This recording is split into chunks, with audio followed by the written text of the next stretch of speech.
दोस्तों, आप सब ने हिंदी में एक कहावत सुनी होगी, बीरबल की खिचड़ी पकाना। क्या आप जानते हैं कि इस कहावत के पीछे एक दिलचस्प कहानी है। ये कहानी अकबर और उनके नवरत्न बीरबल से जुड़ी हुई है। इसी कहानी के आधार पर प्रसिद्ध कहावत बीरबल की खिचड़ी पकाना का उपयोग शुरू होता आया है। कहानी इस प्रकार है। एक दिन बादशाह अकबर ने घोषणा की कि जो आदमी सर्दी के इस मौसम में नदी के ठंडे पानी में रात भर खड़ा रहेगा उसे शाही खजाने से इनाम दिया जाएगा।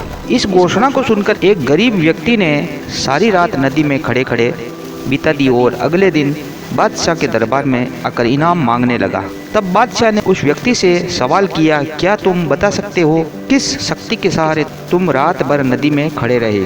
तब उस व्यक्ति ने अदब के साथ जवाब दिया, मैं कल सारी रात महल की छत पर जलते हुए चिराग को देखते हुए रात बिताई, उसी की शक्ति से मैं सारी रात नदी में खड़ा रहा। बादशाह ने उसका जवाब सुनकर कहा, इसका मतलब तो यह हुआ कि महल की रोशनी की आंच की गर्मी के कारण तुम सारी रात पानी में खड़े रहे, इसलिए तुम इनाम के सच्चे हकदार नहीं हो। तब वो व्यक्ति उदास हो गया और बीरबल के पास जाकर निराशा भरे स्वर में बोला, दरबार में बादशाह ने इनाम देने से इनकार कर दिया है।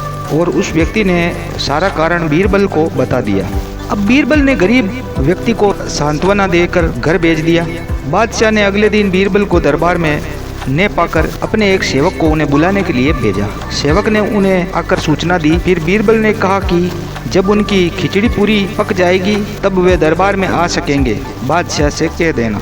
बादशाह को यह सुनकर बड़ा अचरज हुआ। वे अपने दरबारियों के साथ बीरबल के घर पहुंचे। वहां उन्होंने देखा कि दो लंबे बांसों के ऊपर एक हंडिया में चावल रखकर उसे लटकाया गया है और नीचे जमीन पर आग जल रही है। बादशाह ने तत्काल पूछा, बीरबल ये क्या तमाशा है, क्या इतनी दूरी पर रखी हंडिया में खिचड़ी पक जाएगी। बीरबल ने उत्तर दिया, हुजूर जरूर पक जाएगी। बादशाह ने कहा, कैसे। फिर बीरबल ने कहा, जहाँ पना बिल्कुल वैसे ही जैसे महल के ऊपर जल रहे दिए की गर्मी के कारण वो गरीब व्यक्ति सारी रात नदी के पानी में खड़ा रहा।